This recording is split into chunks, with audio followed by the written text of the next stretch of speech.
You know, he's young, but he's already an executive at his company, making $150,000 a year. Truly an elite graduate from a prestigious university.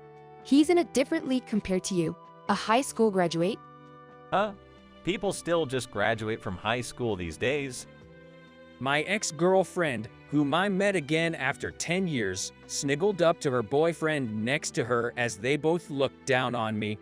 She apparently hasn't changed at all since back then, and she seemed to know nothing. Well then, let me enlighten her, who I am and why I'm here, and what's going to happen to them. I am Jake Johnson. I was born the eldest of a family of 4, with my dad running a business, my supportive mom, and my younger sis, Chloe, who is 7 years my junior. Perhaps because we are years apart, Chloe's a very adorable and precious sis to me. However, she had a weak heart since birth and often had episodes leading to frequent hospitalizations. Longing for the outside world more than anyone, Chloe, who couldn't attend daycare much, was holding back her desire to go out and play. I felt sorry for her and wanted her to get better soon. So it became my daily routine to visit her in the hospital and tell her about my day. As soon as school was over, since I was in elementary school, thankfully, I was a lively and bright child who never particularly struggled with studies or sports since elementary school. I was a blessed child who never had trouble with friendships. When I entered high school, studies became significantly more challenging, but I never skipped self-study as I wanted to teach Chloe when she could finally attend school. Perhaps due to that, I maintained top grades in my grade. There were various rumors saying things like I'm a bookworm or a boring guide due to adolescence, but I didn't care at all. Amidst all this, I got my first girlfriend. Maureen Thompson is a lady rumored to have excellent grades and whose dad is an executive at a big company. We were originally friends, but I'd never thought that Maureen would confess to me. She is a beauty with distinct features and impressive glossy straight hair. She was so popular among both boys and girls that it would not be an exaggeration to call her the Madonna of the school. I was genuinely surprised when Maureen said, "I like you, please go out with me." However, I was equally happy, and thus, we officially started dating. After we started dating, we were often invited out and went to various places together. At that time, Chloe's condition had stabilized and she was discharged from the hospital, so I just casually mentioned to her at home that I got a girlfriend. Chloe, who was happy as if it was her own matter, was pestering to meet my girlfriend next time, talking about how she needs to get better for that. Maureen turned out to be more assertive than I thought, and even holding hands was initiated by her. Embarrassingly, I was somewhat pushed around and was nervous around the proactive Maureen, but the relationship itself was going smoothly. But then, during the winter of my sophomore year in high school, things took a turn. Chloe's health, which had been stable, suddenly deteriorated. In a rush, my parents took her to the hospital for a thorough examination, and it was declared that her heart condition was bad and it was life-threatening. Even as a child, I always thought Chloe's heart would eventually heal. That's why I believed she was undergoing treatment by being hospitalized. But when something close to a terminal diagnosis was declared, everything in front of me went dark in an instant. Around the same time, unfortunately, my dad's business started to decline. Chloe needed surgery. It was life-threatening if we didn't do it soon, but we were short of funds.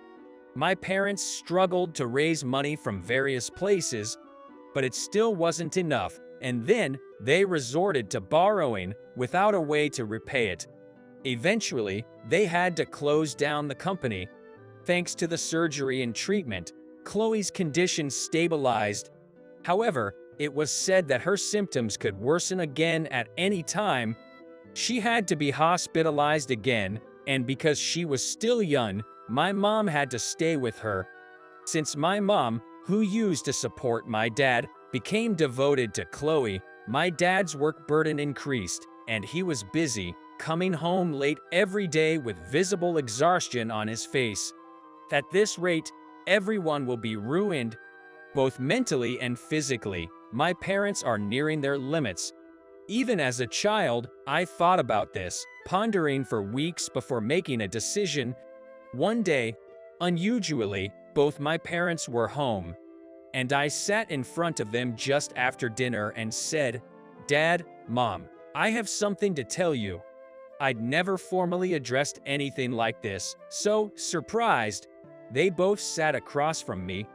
What's the matter? Did something happen?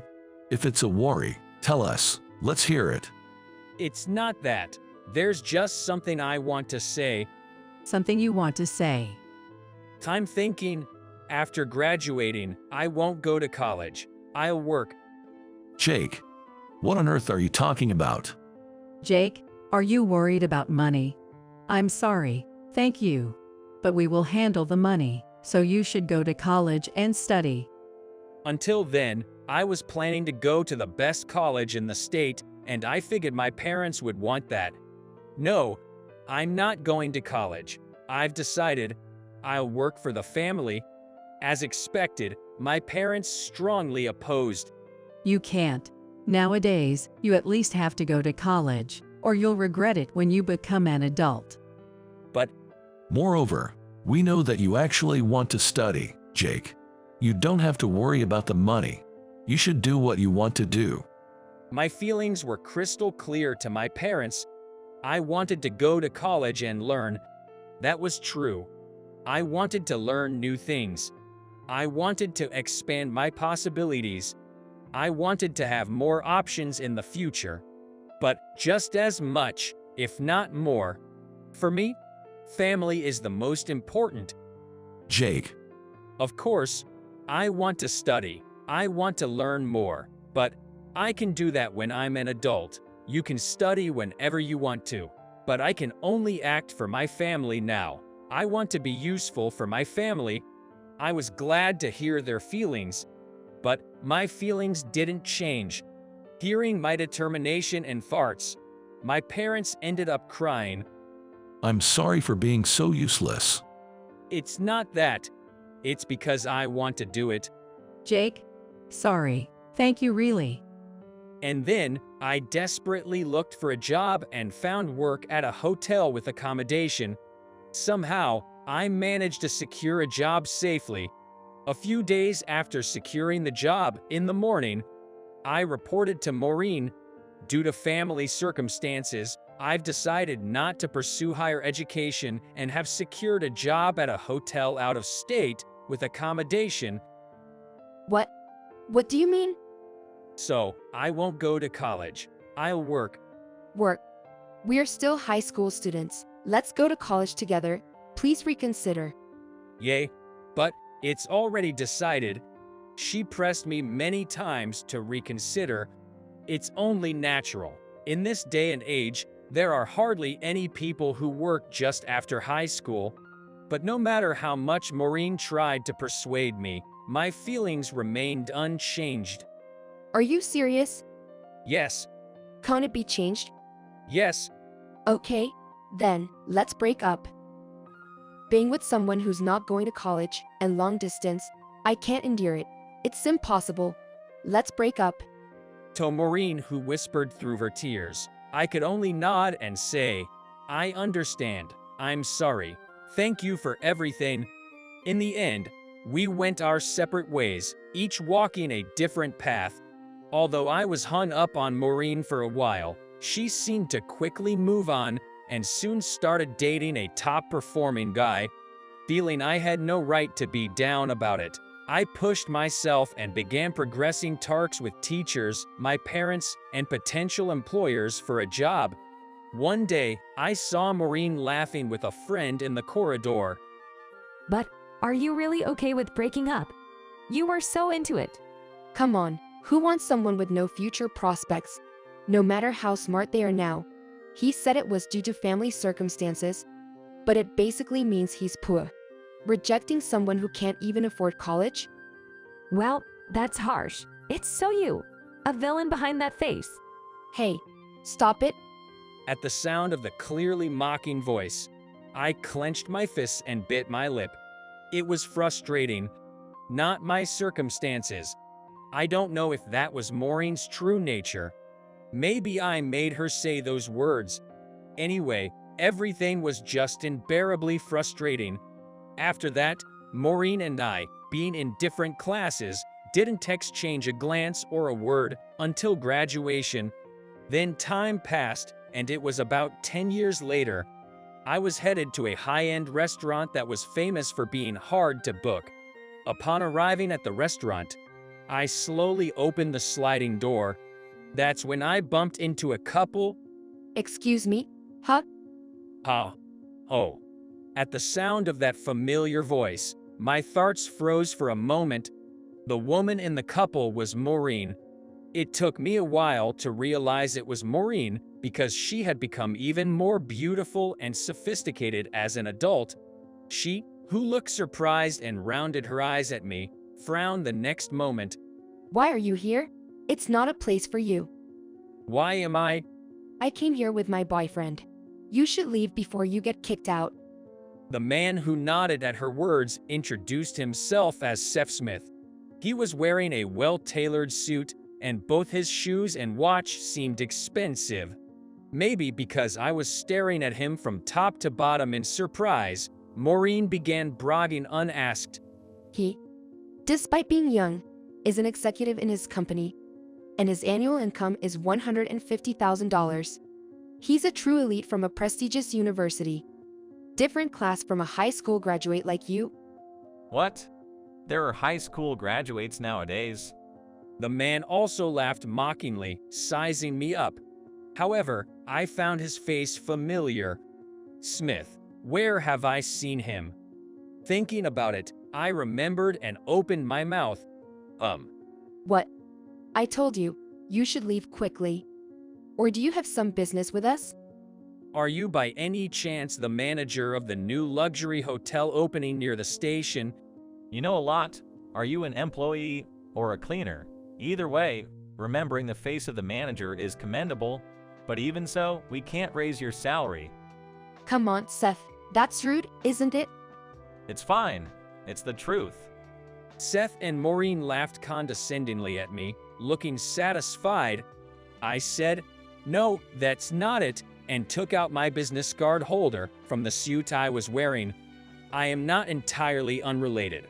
I am a CEO of the Wilson Group that manages the hotel. I just took office, so I thought you might not know. What? Handing my business card to the dumbfounded Seth, he took it reflexively. Then, he stared at the business card. The text reads, "Chief Executive Officer there." The name Wilson Group is something Seth Smith would see every day. I would be your boss. I'm in the position to pay you a salary of $150,000. Well, it's still just planned, though. I mumble, sighing. Hearing this, the two compare the business card and me and start to tremble, turning pale. What's going on? Why would a high school graduate like you? Well, a lot happened. Talking about it here would cause trouble at the restaurant. Let's move to another spot. I say, calming Maureen, who seems to be panicking, and we leave the restaurant for a quieter place. Tell me, why are you the CEO? I think back to the events of 10 years ago at her words. The hotel I started working at after high school, living in, was indeed historic, but it was on the verge of collapse due to poor management. But it was practically the workplace that took me in. I worked hard to repay the favor. To the other employees, I, a high school grad, was still just a kid, of course. I thought I would be treated as a nuisance, but they recognized my efforts and were fond of me. I think the hotel itself was clean and beautiful, being well maintained despite its age. We could enjoy the wonderful views and the amazing dishes of the chef, and we had many repeat customers. However, we struggled to increase new customers, which threatened the management. Wanting to do something about the hotel's situation, I consulted with my boss. To attract a younger demographic, we started using social media for promotion. This strategy worked, and it quickly became a topic of conversation. The entire historic town where the hotel was located also started attracting more visitors. As a result, employees from other hotels also started to appreciate it. I was happy to see everyone happy and realized that even someone like me could be useful for the hotel. I immersed myself in social media, making videos, and improving my PC skills. During this time, a man visited to stay. He seemed interested to know that an employee like me was working and living in. A man introduced himself as Alexander Wilson, tried to hold me back to talk while I was working. However, other employees would appear out of nowhere and protectively pull me away, piquing his interest even more. Once, an elderly female employee stepped in front of Mr. Wilson, saying, "Excuse me, but please stop trying to detain employees while they are working." It was clear from her words and expression that she was thinking, enough is enough. He needs money, as his little sis is seriously ill. That's why he's working harder than anyone else, and we are all supporting him. Please don't disturb him. She raised her voice, which was always polite to customers. Although surprised, I learned that the two seemed to know each other. Even after I intervened, she kept scolding Mr. Wilson. That night, I overheard the conversation between the landlady and Mr. Wilson. I'm thinking of folding this hotel. Owner, it can't be helped. I'm sorry, even though everyone is doing their best. From their conversation, it seemed that Mr. Wilson is the owner of the hotel and is planning to close it. It also seemed that the employees would be referred to other hotels and inns owned by him. I couldn't help but interrupt, saying, "Please wait." The two looked surprised and uncomfortable. I pleaded with them. This hotel may be old, and we may have fewer new customers, but we have many repeat customers, and we provide the utmost hospitality to those who visit. We want them to think about coming again. The food is delicious. The room is comfortable. There are many hotels nationwide. There are many better places than here, but there are things that can only be experienced at this hotel. Many choose this hotel, and anyone who has stayed even once always comes back. Always. Is there any other hotel like that? We have many guests who say they will come back to meet us. They say this place is good. Isn't that incredible? Closing such a wonderful hotel? Absolutely not. I didn't really know what I was saying. My mouth was moving faster than my brain. The effects of social media are finally appearing. The number of people who come to see the videos is increasing. Just a little more. In a little more time, this hotel will become more famous. Definitely. I will make it happen. So, please don't talk about closing the hotel. Closing the hotel is absolutely not allowed. That's the only thing that's not allowed. I somehow want to convey this feeling. Despite speaking fervently with all my heart for a while, the expressions on the two faces only became increasingly somber. Jake Johnson, we appreciate your feelings, and we are happy. Thank you for thinking so much about this hotel. We know you've been working hard every day. Thanks to you, we have more guests. We really appreciate it. But there's nothing we can do. Nothing we can do? Right? The landlady informed us with a sad face. This whole area has been designated for land readjustment. We are being forced to vacate. Land readjustment? How could? The owner tried to negotiate with the government multiple times, but it's already a final decision, so he couldn't get through to them. I'm so sorry, I'm powerless. Mr. Wilson said so, and I was at a loss for words. According to them, this place would become a national road, eventually facilitating the commute for many people, no matter how convenient it becomes. Losing this hotel is... So, it's over. This is a final decision. The landlady looked at me, tears welling up in her eyes, and managed a smile. I couldn't say a word for a while, feeling as if I had been punched in the head. You are Jake Johnson, right? Yes. Your farts seem suited to a hotel proprietor. Huh? How about it? Would you like to learn with me? When I looked up, he was smiling. He, who owns many hotels and properties, took my hand and looked straight into my eyes. You have the talent. The one who has revitalized this hotel. Talent.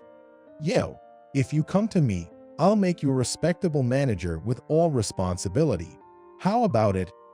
I nodded to his words, and so I started working under him. After I started working, I understood. He is incredibly busy. He doesn't even have time to sleep.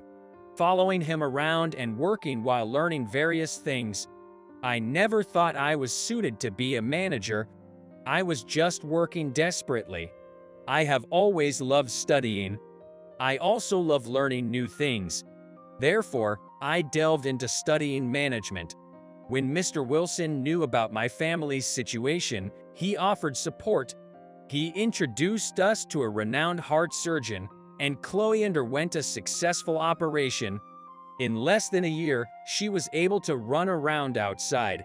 He also helped with the recovery of my dad's business, and my parents, in tears, thanked him and happily accepted becoming a part of the Wilson Group. I studied hard and worked desperately to absorb the work to repay Mr. Wilson. Eventually, I was recognized by him, and when he retired, I was unanimously chosen by the shareholders to succeed his position. And that was 6 months ago. I thought there was no need to tell everything to the two of them and explained briefly.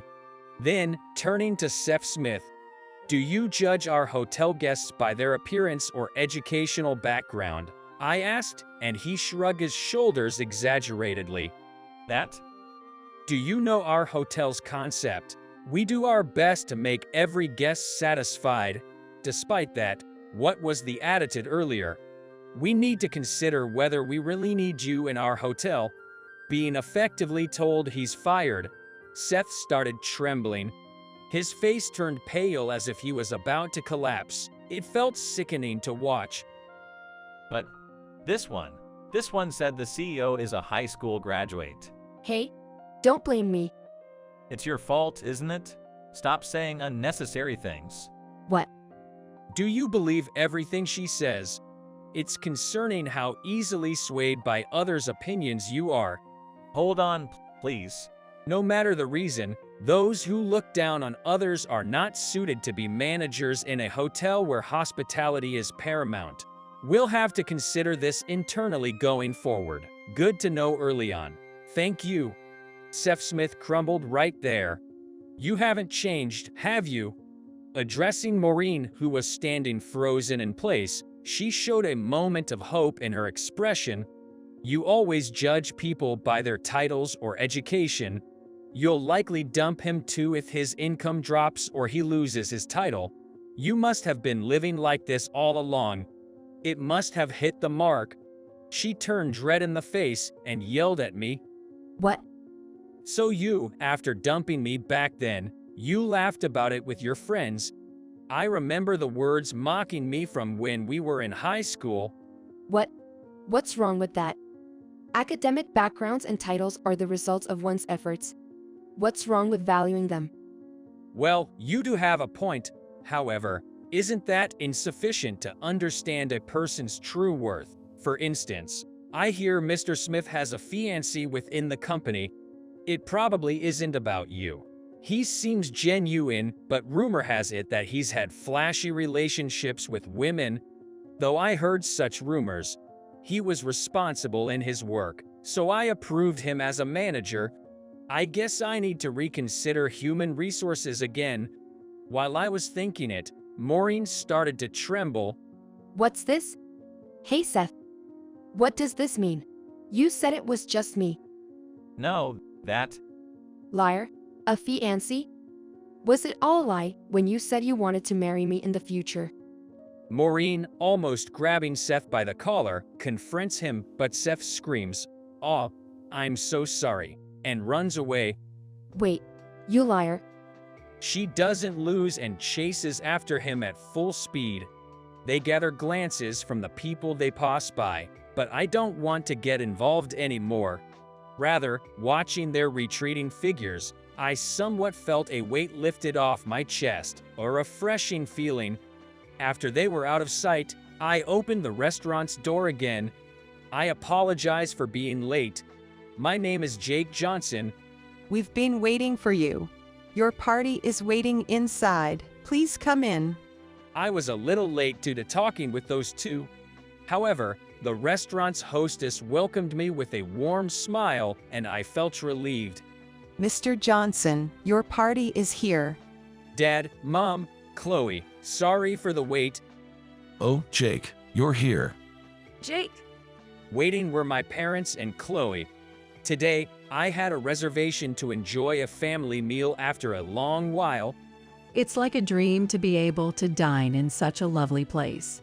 Jake, thank you. Don't say such things before we even start eating. I've reserved a course, so let's eat a lot. It's my first time having a course meal. I'm excited. I've also ordered your favorite strawberry dessert, so look forward to it. Yay. Thank you, Jake.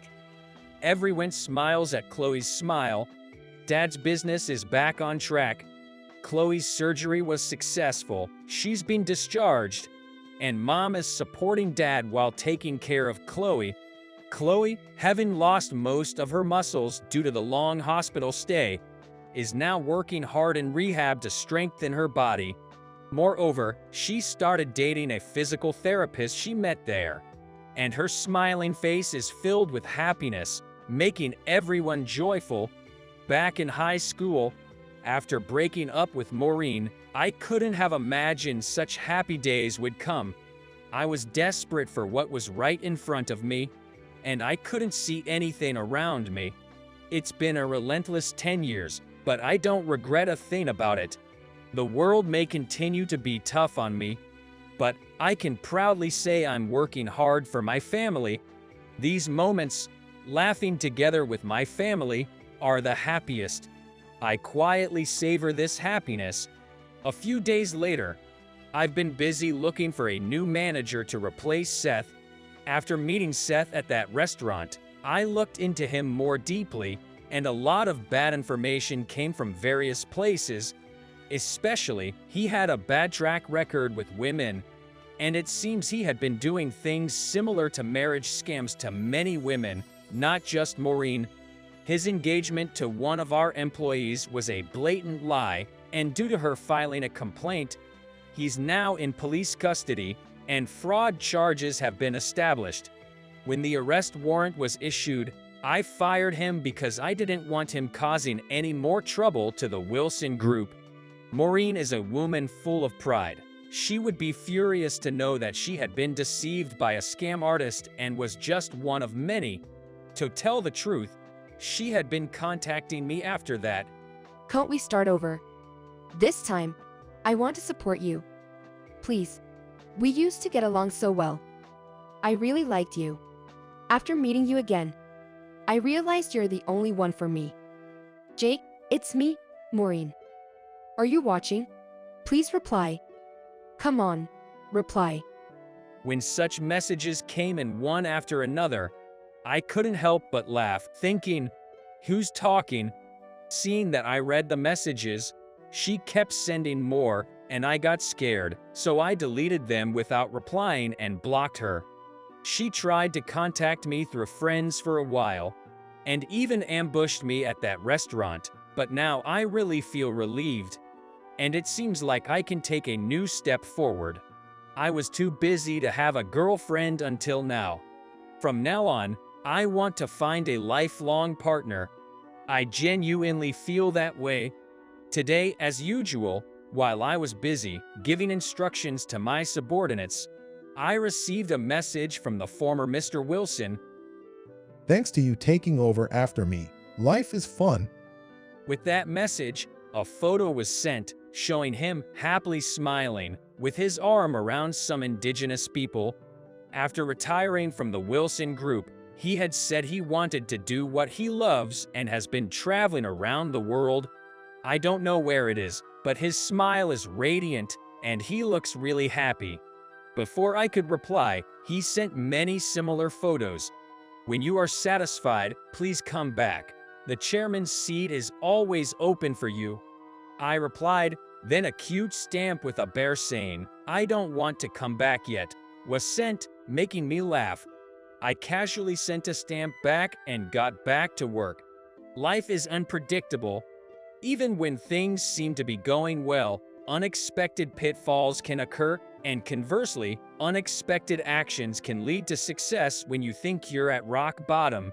For me, that was starting to work right after high school and being able to passionately tell Mr. Wilson about the good points of that hotel.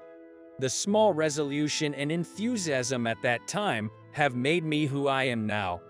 Reflecting on my life, I feel this way.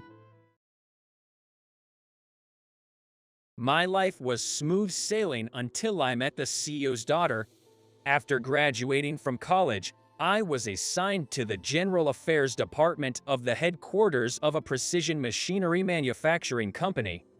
The first 3 years were all odd jobs and I was like a jack of all trades, but as I gained experience, I came to be entrusted with contract signing, contract management, stock management, and preparation for shareholder meetings.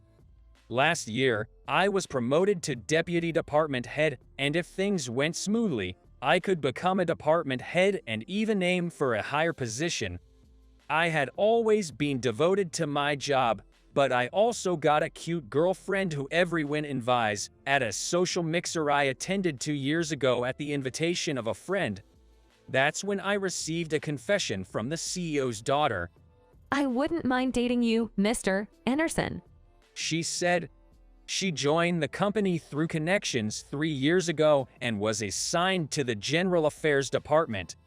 But she hardly did any work, went home on time even if her work wasn't done, frequently left her seat to touch up her makeup in the bathroom or go shopping at a convenience store, and did whatever she wanted, taking advantage of the fact that no one scolded her because she was the CEO's daughter. I took great care not to upset her while explaining how to do the job, taking on unfinished work, and covering up her mistakes. Maybe she misunderstood and thought I liked her because of that. Despite her patronizing tone, I politely turned her down. I appreciate your feelings, but I already have a girlfriend, so I'm afraid I can't date you. It seemed unexpected for her to be rejected by me, and the CEO's daughter screamed with her eyes wide open and her face turning red. Huh? Do you know who I am? I'm the CEO's daughter. If you marry me, you might be able to become the president, you know. Sighing to myself at the trouble I'd gotten into, I replied, I don't intend to try to advance my career by marrying. I believe it only makes sense to be promoted because my achievements and abilities are recognized at work. She slapped my cheek and was furious. How dare you embarrass me? Remember this. The next day, I was called into the CEO's office. The CEO's daughter had complained that I had sexually harassed her, and the enraged boss didn't bother to hear my side of the story and announced my transfer to a factory in the countryside. How dare you hurt my precious daughter? I'm letting you off easy by not firing you. Be grateful. I was assigned to work at a factory in the countryside far from New York, so my relationship with my girlfriend became long distance. We had been dating for a long time and were considering getting married, so I decided to propose to her on this occasion. But when I told her that I had been transferred from the headquarters to a factory in the countryside for an unreasonable reason and asked her to come with me, her attitude completely changed. You must be joking. I jumped at the chance thinking you were an elite office worker, But you're working at a factory in the countryside. Give me back all the time I've spent. She was cute, kind, and considerate, and I believed she would make the best wife when we got married. Her false image began to crumble. With a broken heart, I headed for the countryside alone. I was assigned to the administration division of the factory. The factory is very large and has many employees, but there were only one section chief who was close to retirement, one female employee who was about to take maternity leave, and two part-time housewives in the administration division. The main tasks of the factory administration included answering phone calls, ordering supplies, data entry, and document management. I knew these tasks were important, but it was a pain for me, who had been in charge of crucial decision-making matters at the headquarters. When noon arrived, I headed to the company cafeteria.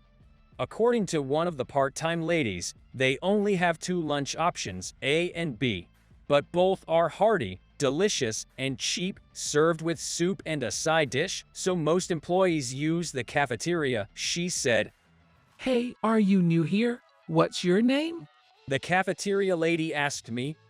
Although she was old enough to be a grandmother, she had an energy about her that warranted the affectionate title of Auntie. I'm Anderson, assigned to the admin department as of today. Surprised by the sudden question, I responded with a slight bow. Best of luck, Anderson. She then served me a hefty helping of rice, saying that a young guy like me should eat a lot. With brisk efficiency, Auntie went about her work, shouting cheery greetings to the employees, even through her mask.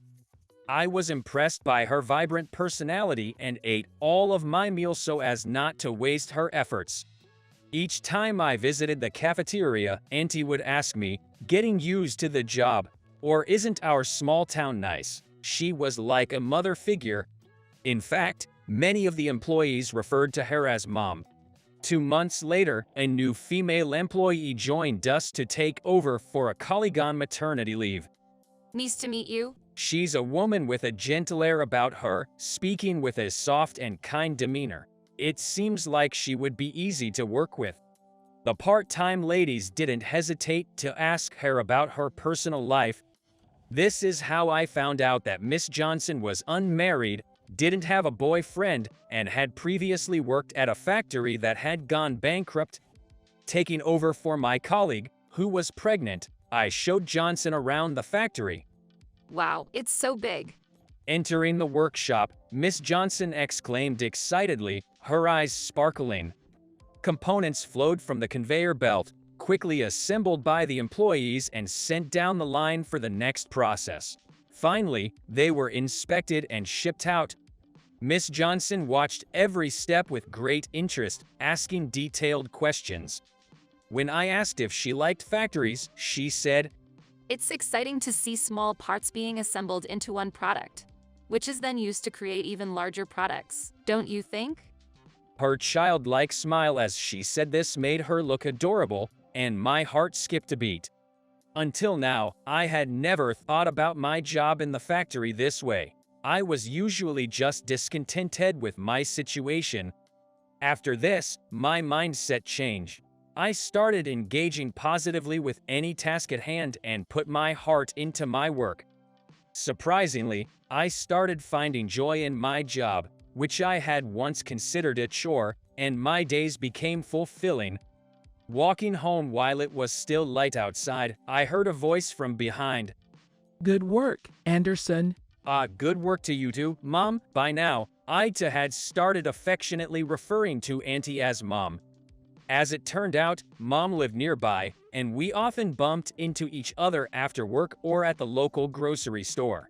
We became close and had many conversations. She wasn't just good at listening but also at drawing out stories. Before I knew it, I had told her about my demotion and how I had feelings for Miss Johnson. One day, it was decided that the CEO would come for a factory inspection. What's more, he would be bringing his daughter along.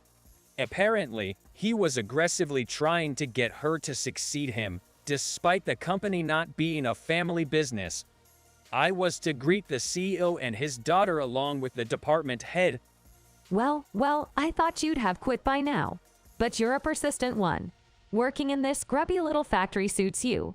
As the CEO's daughter smirked at me, the CEO continued. This is your punishment for making a pass at my daughter. You will spend the rest of your life working here and repenting. I clenched my fist, shaking with rage, and glared at the CEO. I never sexually harassed your daughter. I merely rejected her advances. You don't think my daughter would lie, do you? If you cause any more trouble, I'll fire you. Like daughter, like father. Just then, a figure walking from the factory yelled in our direction. Who do you think you are? I immediately recognized it was Mom's voice and was so surprised that my heart nearly jumped out of my chest. Mom, hearing about my demotion, must have come in high spirits to give the CEO a piece of her mind out of a strong sense of justice. However, I was afraid that she would lose her job if she did something like that. And you, who the hell are you? The CEO, in a fit of rage, was becoming emotional. When I thought things were going bad, Mom removed her headscarf and started yelling at the CEO. You will not forget my face. Even I, who was trying to defend Mom, could not speak out at the sound of her powerful and intimidating voice. Then, the CEO's face turned pale. You, the CEO, why on earth are you here? While I was confused about why the CEO was calling Mom the CEO. It seems I was wrong to have trusted you and handed over the CEO position when you were just a director. It was revealed that my mom was the former CEO, and I was astounded. You seem to have been doing whatever you like. I have received investigation reports from reliable people at headquarters. And you, young lady. The CEO's daughter shivered as she was called young lady. You two, be prepared. The CEO and his daughter left without visiting the factory, as if fleeing the scene. I apologize for not knowing that you were the former CEO. As I apologized, a loud laughter echoed. You can just call me Mom. I retired as CEO quite a while ago, so it's only natural that you didn't know.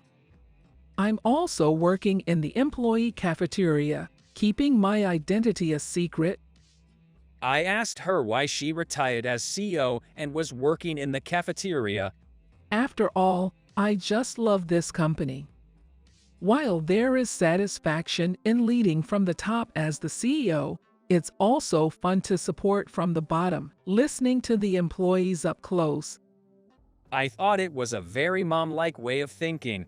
The next day, Mom called for an emergency meeting, and a board meeting was held at headquarters. She had retired as CEO, but she remained as chairperson in name only, with the authority to serve as chairman when the CEO was unable to do so. At the board meeting, it was revealed one after another that the CEO had been threatening the board members, putting pressure on personnel to give his daughter a vice president position, and that the CEO's daughter had not been working, pushing her work onto others. Those of you who couldn't stop the CEO's reckless actions are also responsible. Mom reprimanded the board members, and it was decided by resolution that Mom would return as CEO for a while. The CEO was dismissed, and the CEO's daughter, who had become uncomfortable, left the company in the form of voluntary retirement. The news that Mom had returned as CEO spread to the factory. The factory manager and our section manager knew that she was the former CEO, but they had been sworn to secrecy, so no one else knew. Feeling the loneliness of not being able to hear Mom's lively voice in the cafeteria, I continued to work as usual. One day, I was called from headquarters. When I knocked on the door of the CEO's office, there was Mom, not in a headscarf and apron, but in a cool pantsuit. As I was about to bow, no need for formal greetings, just take a seat. She offered me the sofa, and I couldn't help but smile at her unchanging character. Tomorrow, at the board meeting, I'll appoint you as the managing director, Mr. Anderson. please accept the position. I couldn't hide my surprise at the sudden request. Me, a managing director, I even forgot to correct my informal way of addressing myself and shouted, I've looked into your performance in general affairs. I trust you can take over for me. Unlike those board members who have been swayed by the former CEO. I worried if I was ready for such a significant role, but I was driven by the desire to support Mom, who once retired but returned to the position of CEO to protect the company she loved and to carry on her legacy. I understand. I'm inexperienced, but I'll do my best. After that, I was appointed as the managing director by a resolution at the board meeting, and I was set to return to the head office. I had one regret, Miss Johnson. I was strongly attracted to her. She was kind and considerate, but also held her own opinions and displayed genuine strength. Overcoming my past traumas, I gathered up the courage to confess my feelings to her. Miss Johnson, it's because of you that I was able to change my attitude towards administrative work and take on my tasks enthusiastically. Will you please come to New York with me? I want to spend the rest of my life with you. While I was terrified that she might reject me, Miss Johnson gave a soft smile. I was feeling lonely hearing that you would be moving to the head office. Please, let me go with you. If I had stayed at the head office and married my ex-girlfriend, my married life would undoubtedly have been a disaster. I never thought being transferred would turn my fate in such a wonderful direction. Is your wedding preparation with Kathy progressing? A wedding is a big event for a woman. Make sure you listen to her properly. While having lunch with Mom, I was being lectured in her usual manner. I understand. Currently, I'm learning the art of leadership from Mom while serving as a busy managing director. I'm also preparing for my wedding with Catherine next month and have asked Mom to be our matchmaker. When we return from our honeymoon, Mom plans to pass the CEO position to me and return to her role as a cafeteria lady.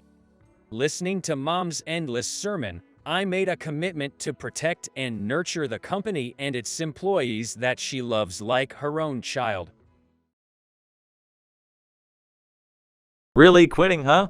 Yeah, I have a soft spot for a woman's tears. You got a lady crying over you, huh? Well, can't help that. Take care of yourself, all right? Yeah? I shook hands with my coworker and friend, then left the scene.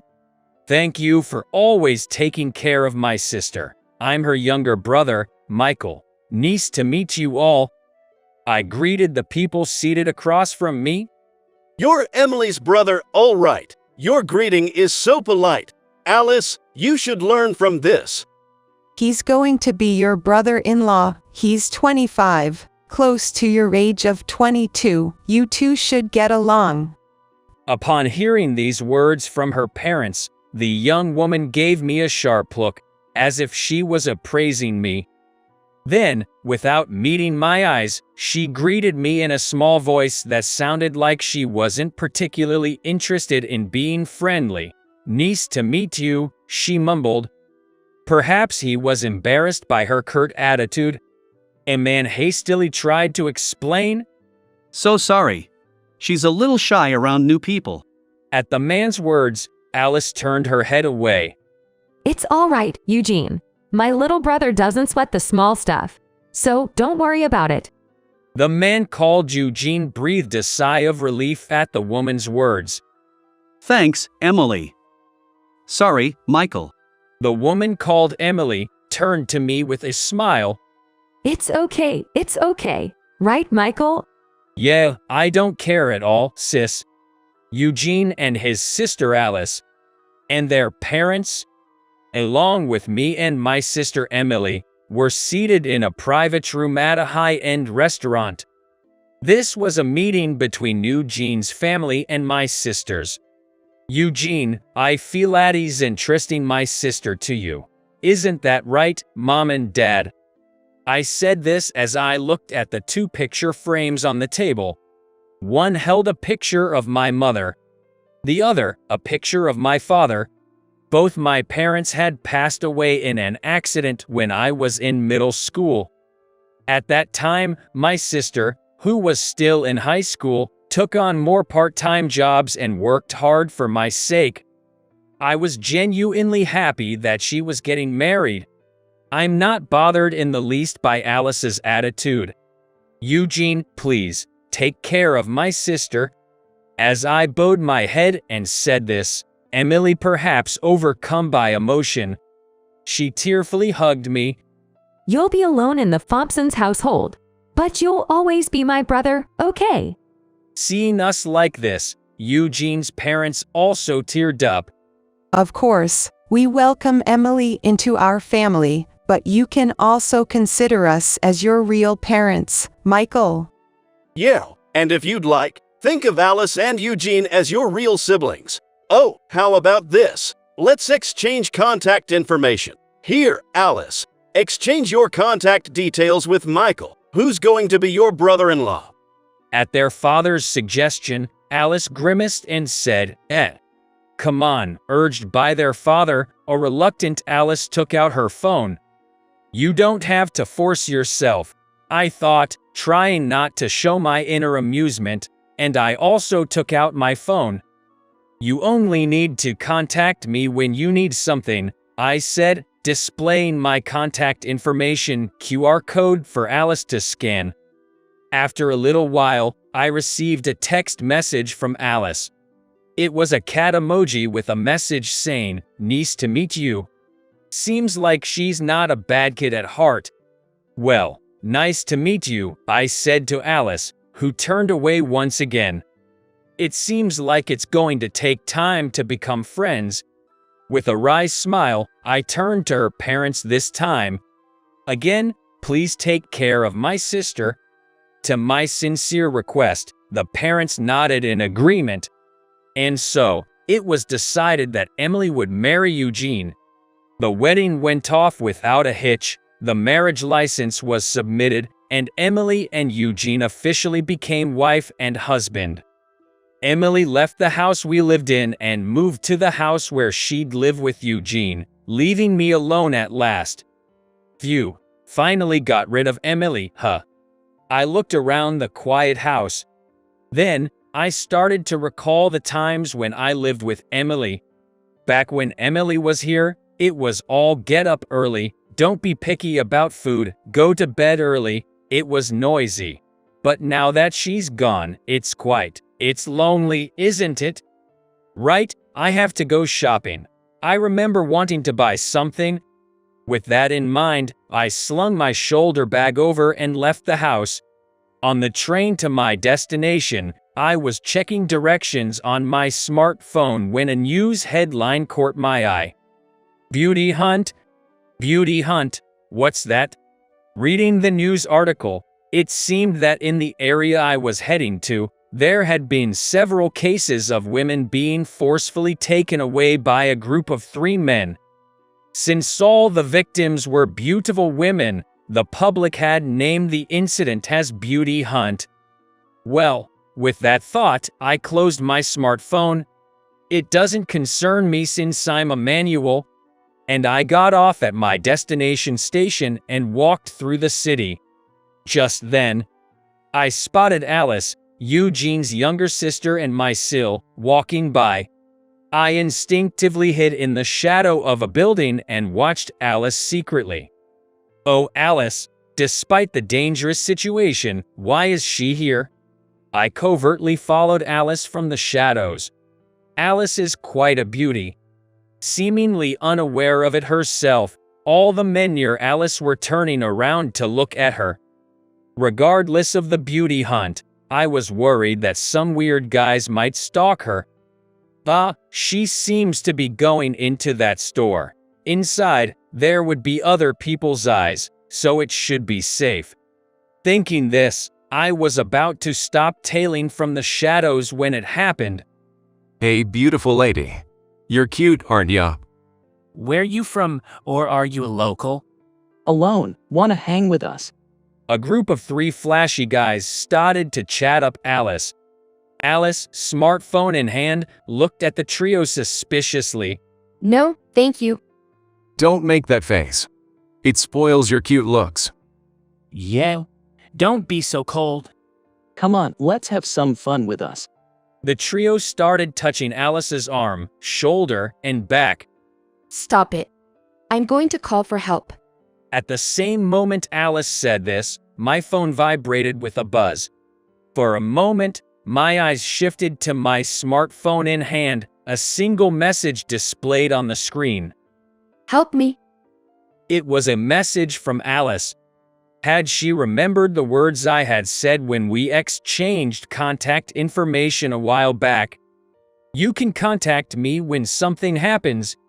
Those jerks. I leapt from the shadow of the building, and the first place I ran to was where Alice was. Alice. As I headed towards Alice, she shook off the hand of the trio that had grabbed her and clung to my arm. This man, he's my boyfriend. So. At Alice's spur-off-the-moment lie, I was also taken aback and exclaimed, "What? Shoot. I should have gone along with her." Hurriedly, I held Alice's hand, and whether it was out of fear or not, Alice strongly squeezed my hand back. The trio, looking at me with scorn, suddenly started to laugh. This guy is your boyfriend? Seriously? Haha. A dorky glasses-wearing guy with shaggy hair. Haha. We're definitely a better choice than this guy. Haha. Amid the insults, I pulled Alice's hand. We're leaving now. Excuse us. As I tried to leave the scene, the trio blocked our path. Whoa, not so fast, I warned. If you want to leave, you'll have to leave her behind. If you don't want trouble, better stay back. We're not afraid to take you down. One of them sneered, the lanky guy threatening with a smirk. Out of the corner of my eye, I caught one of them flashing a knife, careful to only let me see. I sighed deeply. Really now? I took off my glasses. Then I carefully placed them in my fanny pack, running my hand through my unkempt hair. Guess I'll have to clean up the trash. My words seemed to flip a switch in the trio who had previously been grinning. Who are you calling trash? One of them lunged at me. Swiftly, I sidestepped, grabbing his outstretched arm with one hand, and with a twist, used his momentum to throw him over my shoulder. He didn't move after that, possibly unconscious.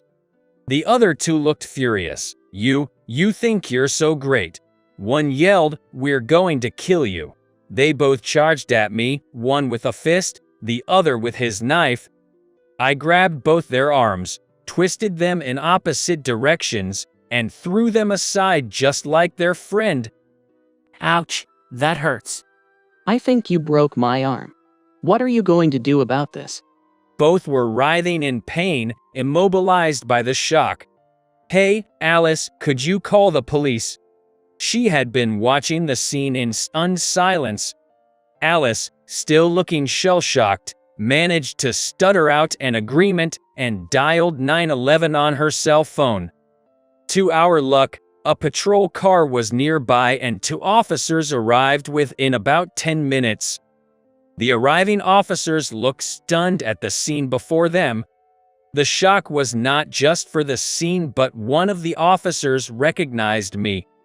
Michael, is that you, Michael? I recognized the face of the police officer. You, Thomas, right. Finished your stint at the precinct, I see. Yeah, what about you? You doing okay in the private sector? Well, fair to middling. But more importantly, could you nab those guys for me? They were resorting to violence, even had knives on them. It seems like they're already apprehended. They just had some bad luck. No, the one with bad luck was me. Well, I guess that's true. You're just a civilian now. My bad.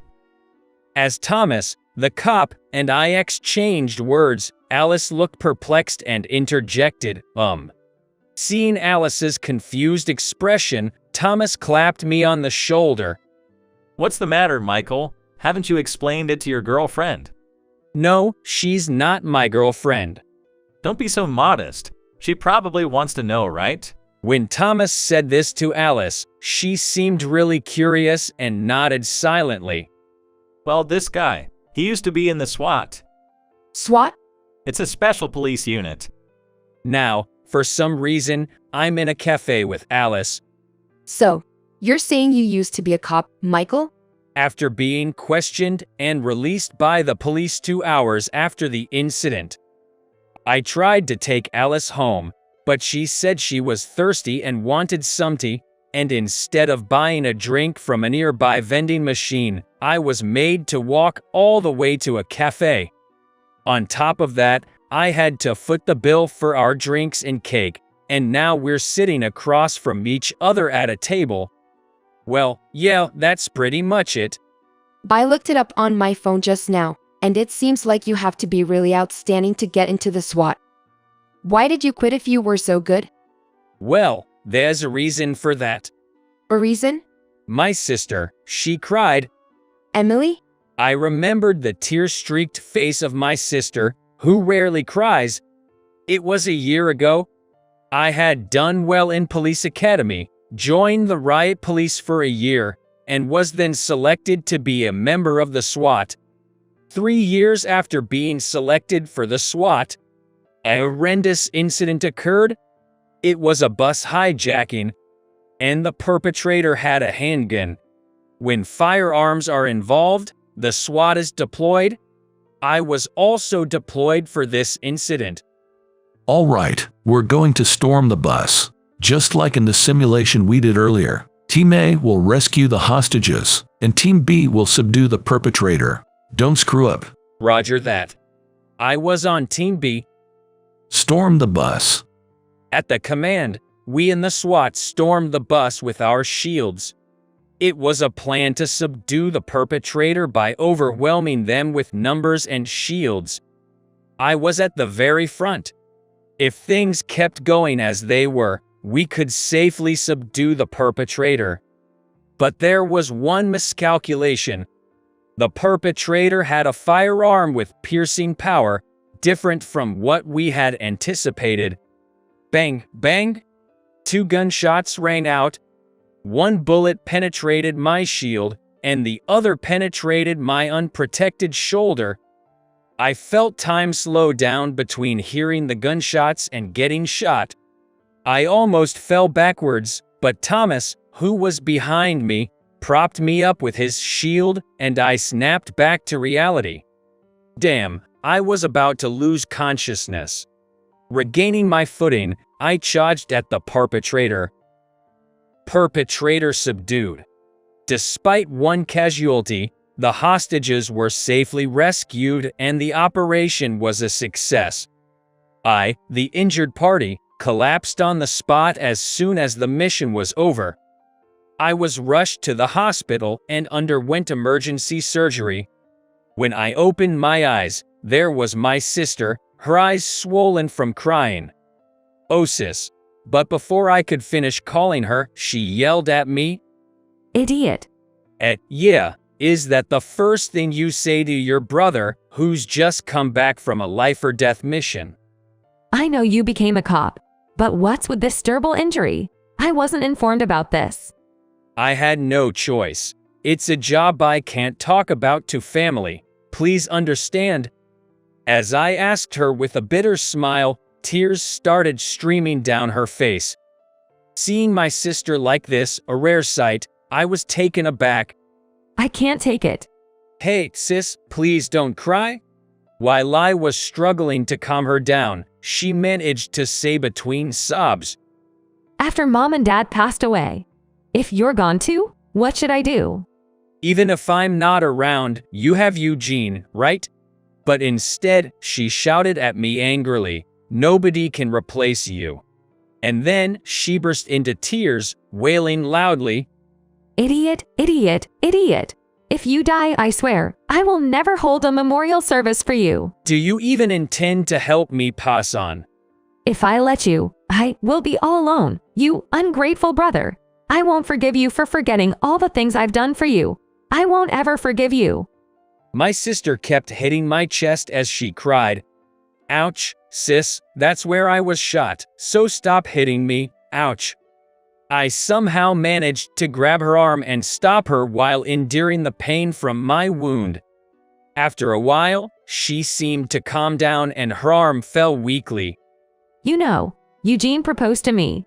Oh, are you kidding? Who in their right mind would propose to my violent sister? What a daredevil. Seems like my thoughts were showing on my face. My sister shot me a glare. "No, number, it's nothing." After hastily saying that, my sister stopped glaring at me.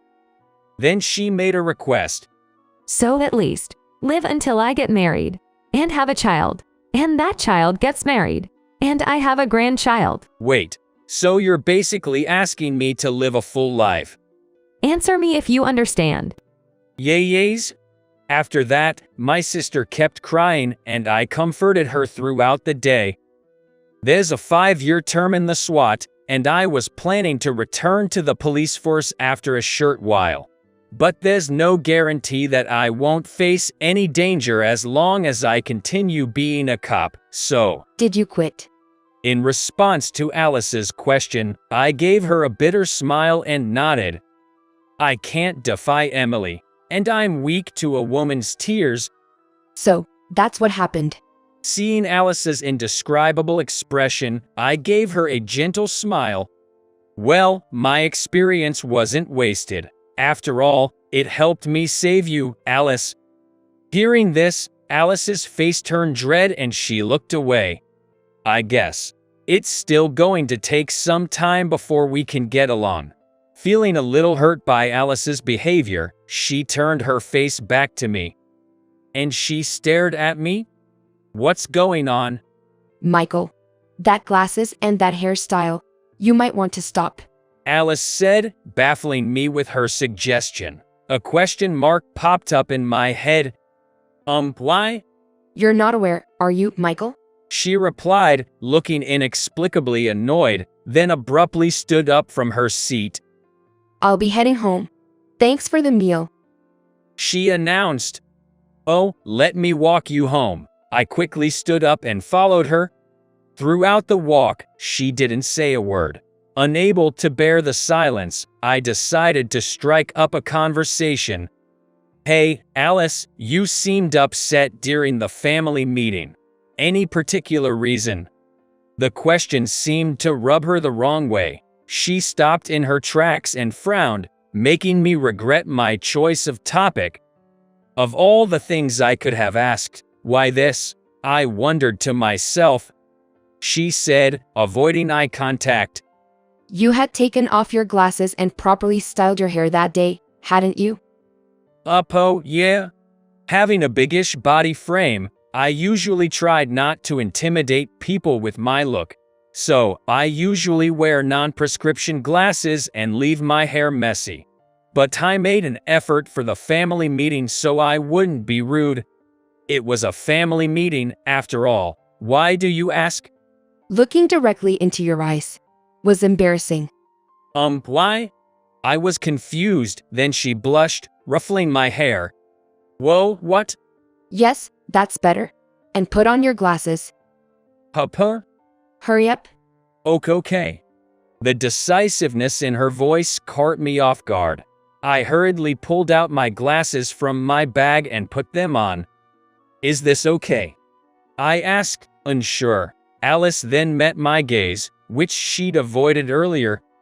Yes, just stay like this. It's easier to talk to you this way. Okay? Although I didn't quite understand, Alice seemed content. I wasn't on her bad side, it seemed. With that realization, a wave of happiness washed over me and we resumed our walk. Once we reached her home, I was about to turn on my heel and say see you later, when she grabbed my arm. Alice. Thank you. Huh? Thank you for helping me. I want to thank you properly. Thank you. No, you don't have to thank me. As long as you're safe, that's… Before I could finish, she grabbed the collar of my shirt. Well, what are you doing, Alice? I exclaimed, startled as something soft touched my lips. I felt it only for a moment before realizing that Alice's face was inches away from mine and she was blushing furiously. If I marry into the Thompsons, you won't be alone anymore, will you? What do you? She started running towards her house before I could finish my sentence. Just as Alice stepped into the house, my smartphone buzzed.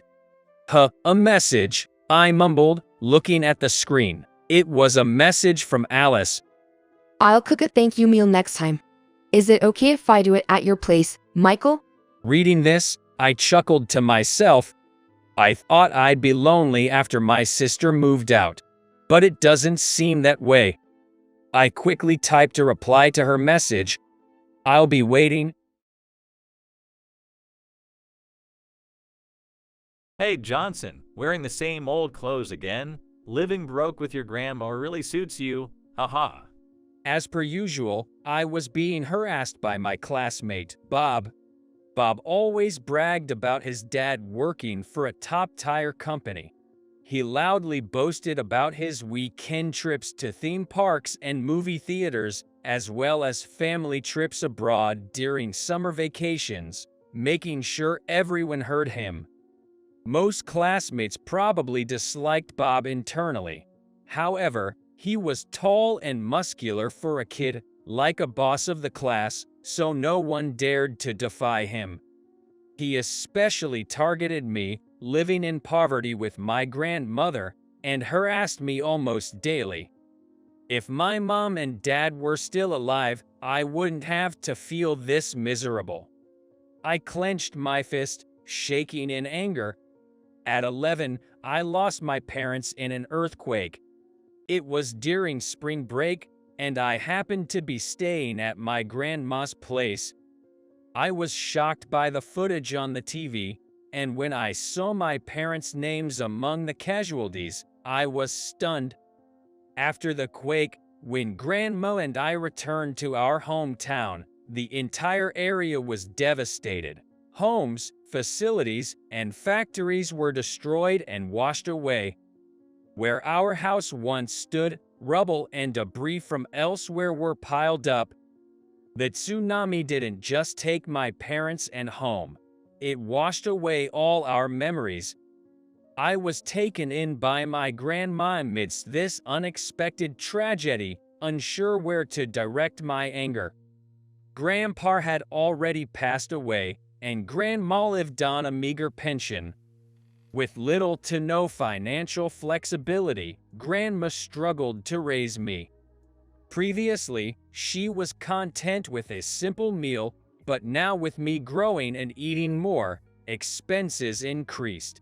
Costs of school items like backpacks, gym clothes, and swimsuits, not to mention school lunches and field trip fees. Despite conserving our savings as much as possible, we barely managed to get by. As I reached middle school, preparing for college expenses, Grandma started working at a nearby convenience store. Grandma married Grandpa right after graduating and hadn't worked before. Though she never complained to me, I sometimes caught a glimpse of her weary face, showing her struggles with the job. Despite the hardship, she never just spoiled me. She taught me good manners and discipline, emphasizing never to inconvenience others. I didn't want to burden her, so I never told her about the bullying. One day, I was heading to the store where Grandma worked. It was to pick up expired lunch boxes. The store, run by a franchise owner, typically discards items past their sell-by date. But considering Grandma's situation, the owner let us have the bread and lunch boxes. So on days when Grandma worked late, I'd pick up my share right after school, before the evening rush. It had been a year and a half since Grandma started working there. Lately, she'd been saying the job's become easier, and she enjoys working with her friendly manager and colleagues. But considering her age, It must still be tough. I wanted to ease her burden as soon as I could. As I entered the store, I unfortunately spotted Bob and his dad. I wanted to turn back, but Bob caught sight of me. I'll get the lunchbox after Bob and his dad leave. That was my plan, but it wasn't just Bob who noticed me. John, here's your lunchbox. It just went past its sell-by date a couple of hours ago. Get home and eat it fast. As Grandma handed me the lunchbox, I hung my head in shame. I felt my face burn and my stomach churned. Even with my head down, I sensed Bob smirking and approaching me. You eat expired lunchboxes? Just what I expected from someone as po as you are. Grandma gasped upon hearing Bob. She was unaware that Bob was my classmate or that he was bullying me. It was distressing to think that this incident would reveal everything to Grandma. Noticing our interaction, Bob's dad, who was browsing the aisles, started walking towards us. Dad, this guy is in my class, and he's eating expired lunchboxes.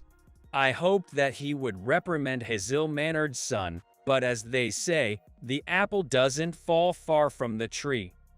Hey, you can't just take lunchboxes without permission. Can't believe one of Bob's classmates would steal. He glared accusingly at me and Grandma. Grandma looked away, tears forming in her eyes. Just then, a young female cashier intervened. This isn't being taken without permission. The manager, understanding Johnson's family situation, allowed them to take 2 discarded lunches. All the staff members are aware of this. She stood protectively in front of me and Grandma, explaining firmly.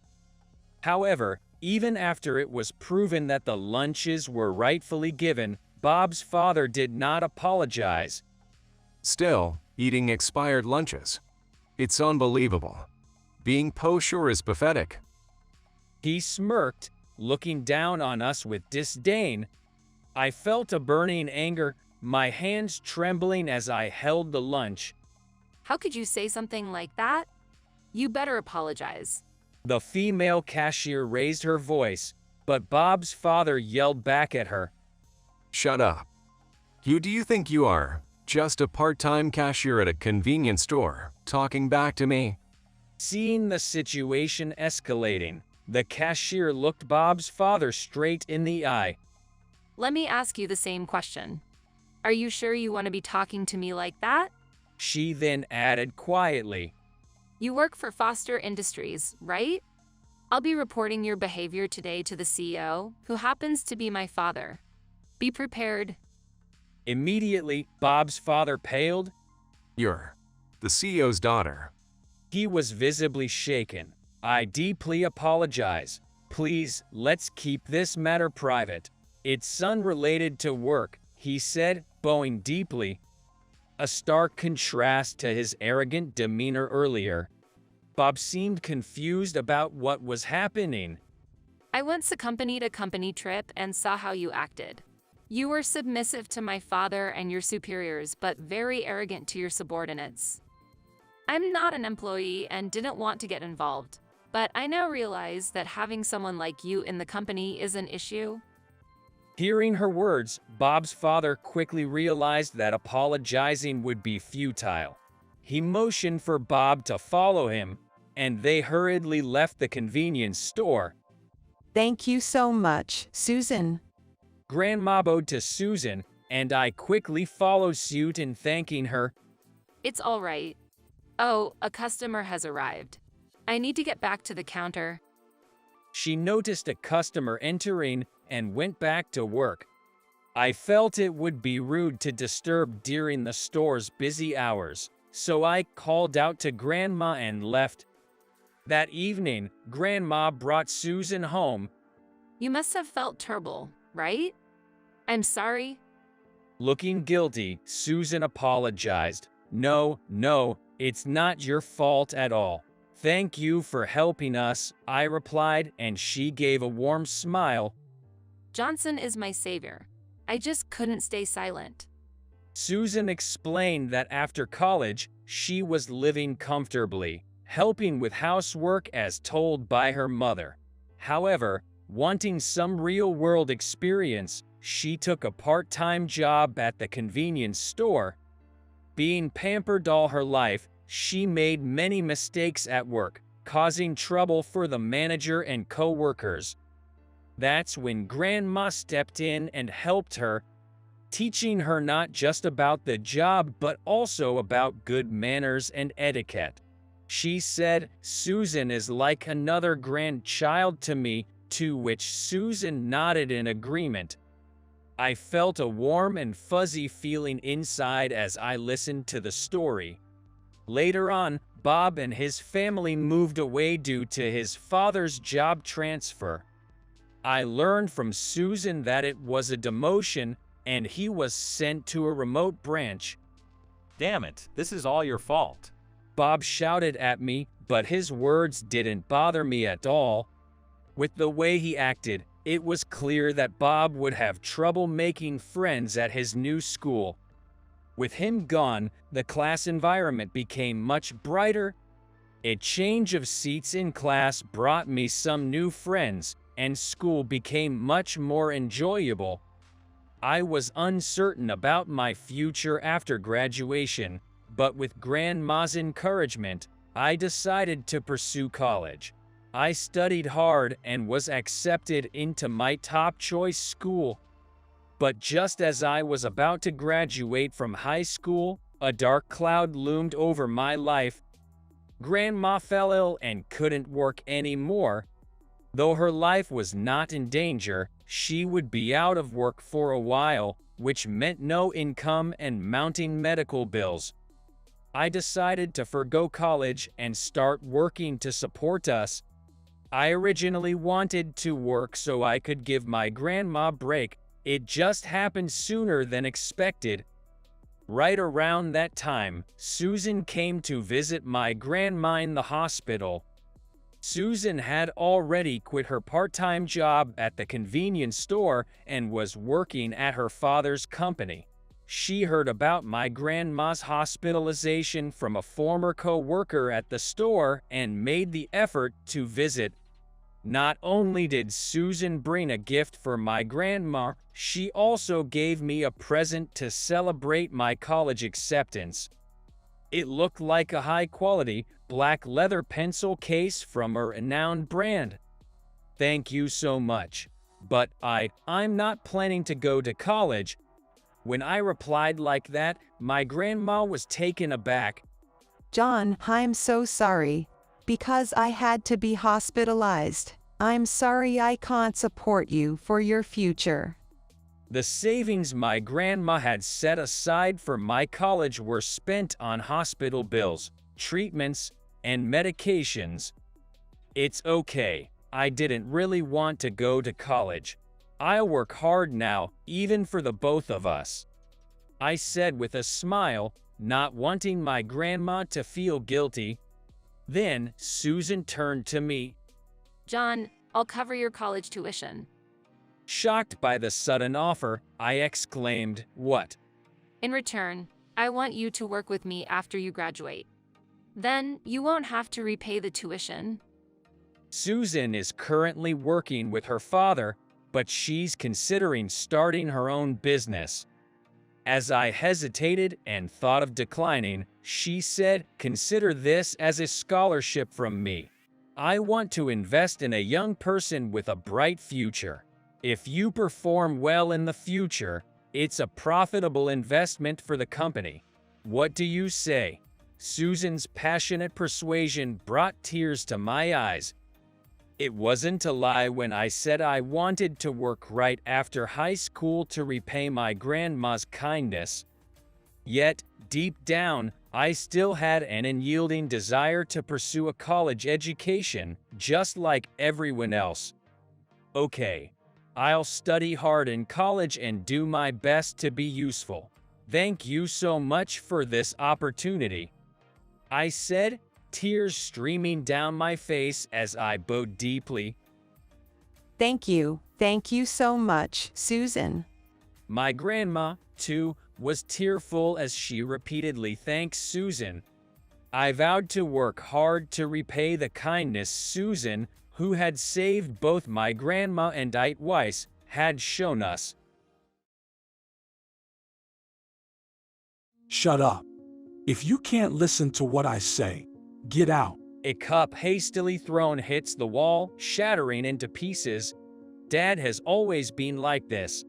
He'd yell almost daily, saying he's the head honcho around here and anyone who opposes him should leave. The Johnson family has blue-blooded roots, and I've heard that since my great-grandfather's generation, all the boys were groomed to become bankers. For Dad, that prestigious lineage is a point of pride. As the eldest son of such a family, I was an average Joe in both academics and sports, far from the shining star.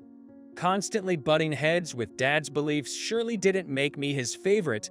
He'd call me a fool, a disappointment, and the black sheep of the family. But no matter what he said, my beliefs never wavered. Dad's adamant belief was my son will definitely enroll in the prestigious local university and graduate from its affiliate school, starting from kindergarten. No other path is acceptable.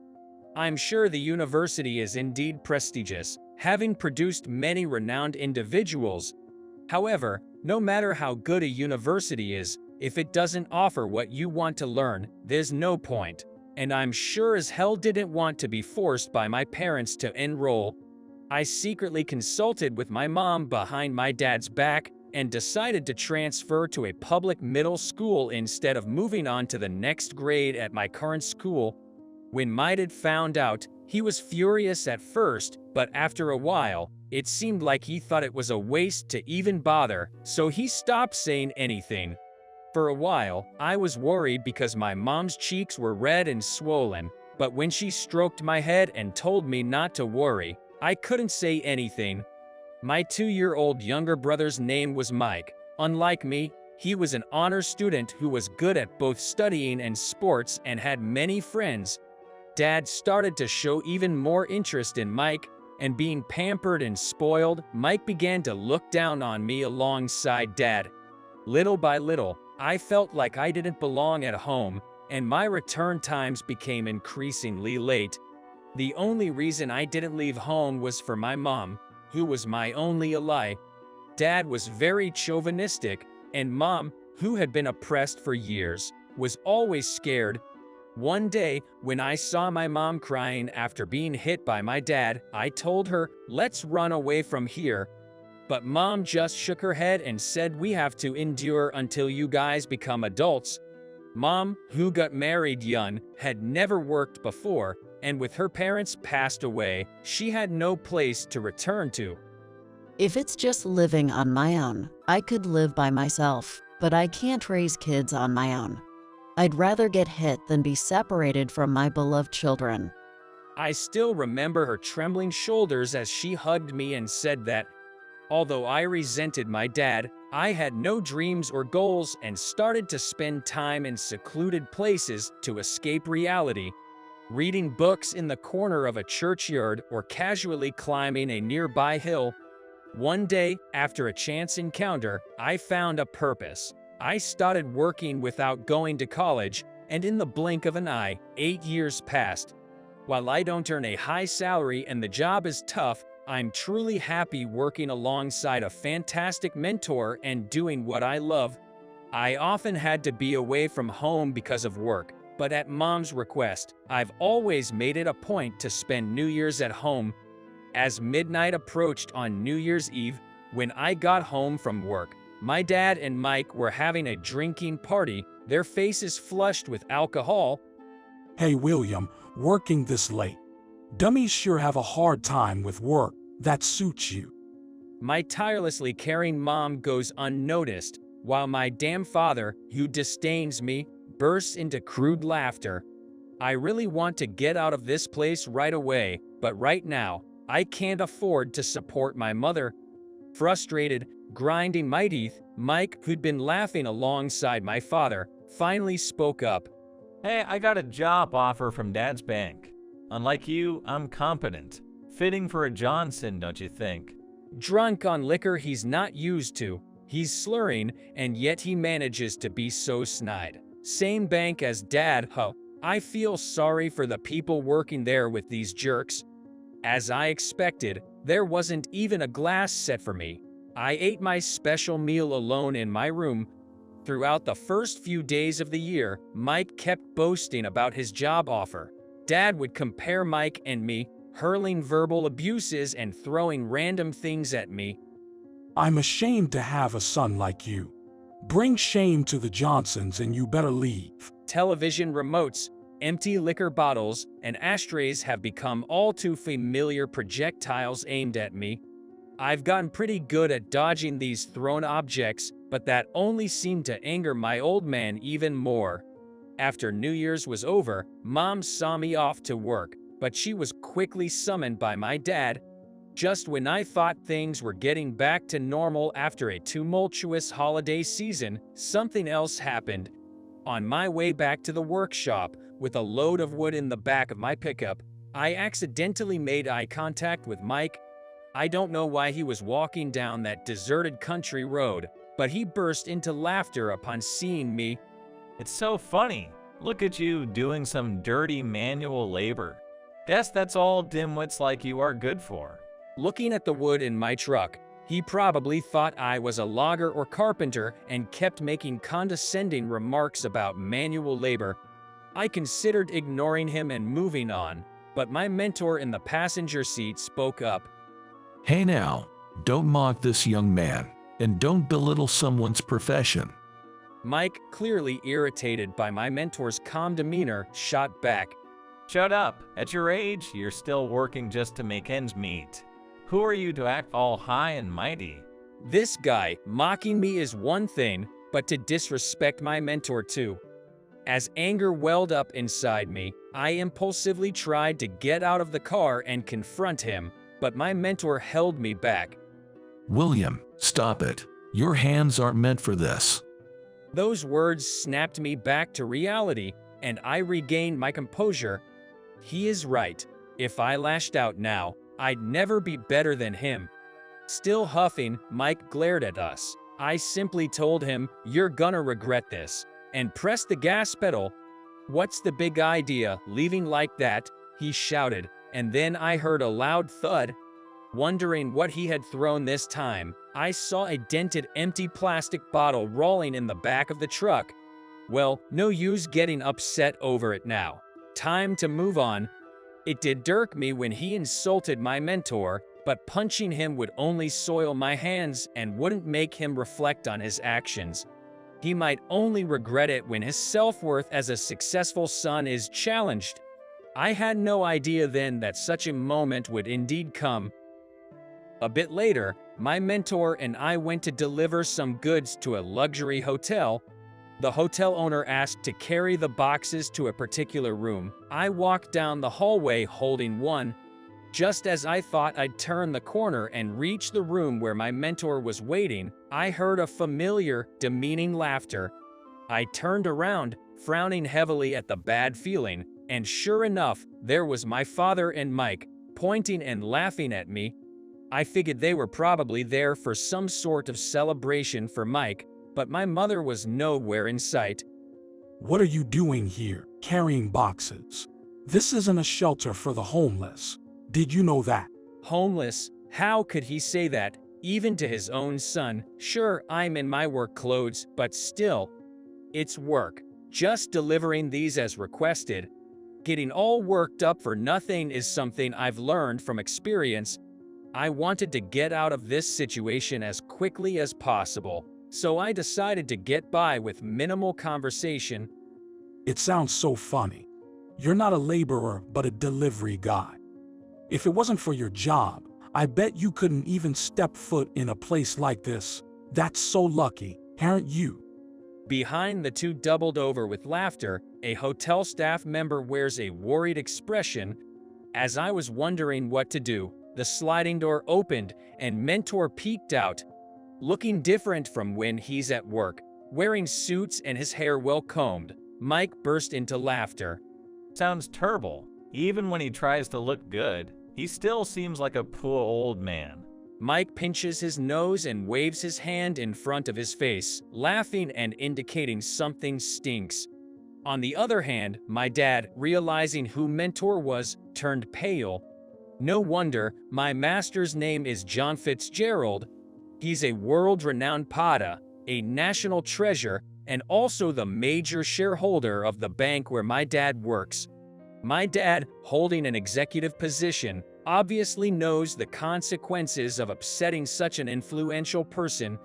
I didn't intend to involve my master in my family issues, but it's their own doing since they went this far. Mike, you must apologize to the professor right now. Being forced to kneel by my dad, Mike, looking bewildered, muttered, "Huh, why?" I let your recent mischief slide because you're his student, but I won't stay silent anymore. Hearing Mentor's words, my dad started shaking in fear. Back when I was in middle school, I aimlessly walked a trail in the nearby Colorado mountains and somehow found myself in his studio. Captivated by the unfinished ceramics, Mentor showed me many of his works. I only learned he was the famous John Fitzgerald, known for not taking in students, when I asked to be his apprentice in high school. I could feel the magnificence of the artwork, but I was dumbfounded when I realized he was a national treasure. Might be interesting to have an apprentice before I kick the bucket. You seem to have a good eye for things. With that, my apprenticeship was accepted, and now we travel to various places together. Even though we lived under the same roof and I didn't go home often, the two of them had no idea what I was up to. Well, I never told them, but they never asked, and I didn't see the need to enlighten them either. My dad and Mike, pale-faced and apologizing deeply, listened as the Mentor said, "You'll hear good news soon," before he left the hotel. A few days later, at the shareholders' meeting, the Mentor spoke about my dad and Mike. Mike's offer was rescinded due to the shareholders' concerns about him insulting a national treasure, even if unknowingly. Additionally, there was a strong sentiment against letting someone who had long belittled his own son hold a position of power. So, my dad was demoted to a staff member position under the strict guidance of a boss who was my dad's staff member. His once soaring pride seems to have been shattered. They're still family after all. While I don't feel the slightest bit sad about their predicament, I am glad our relatives working at the same bank were not affected. William, fancy a break? While I was adding wood to the kiln, Mom brought me some tea and snacks. Thanks to the Mentor's arrangement, she started helping out in the workshop and moved out of that house. She now lives in an apartment nearby with me. For the first time, my mother earned her own salary. She's been buying clothes and cosmetics, things she used to ask my father's permission for. It seems she's gained confidence. Seeing her so much happier than before, I smile naturally. All alone in that house, my mom persevered for the sake of her kids. She was worried about Mike until the very end. But, influenced too much by my dad, Mike no longer heeded her words. Even if my dad and Mike change in the future, it's doubtful that Mom and I will ever go back. Now, as for my life as a PATA, I've finally started to shape the things I want to create. Thanks to my mentor's connections, I've been getting opportunities to showcase my work at reviews and exhibitions. My name is gradually getting recognized in the industry, and there have been visitors who have taken a liking to my creations. It's rare to get direct feedback, so hearing about people's tastes and their perspectives on beauty is enlightening. The value of a piece is determined by its viewer, but a creator has their own ideals too. I want to create something even more beautiful, something that resonates deeply with people. That pursuit is the essence of my life as a PATA,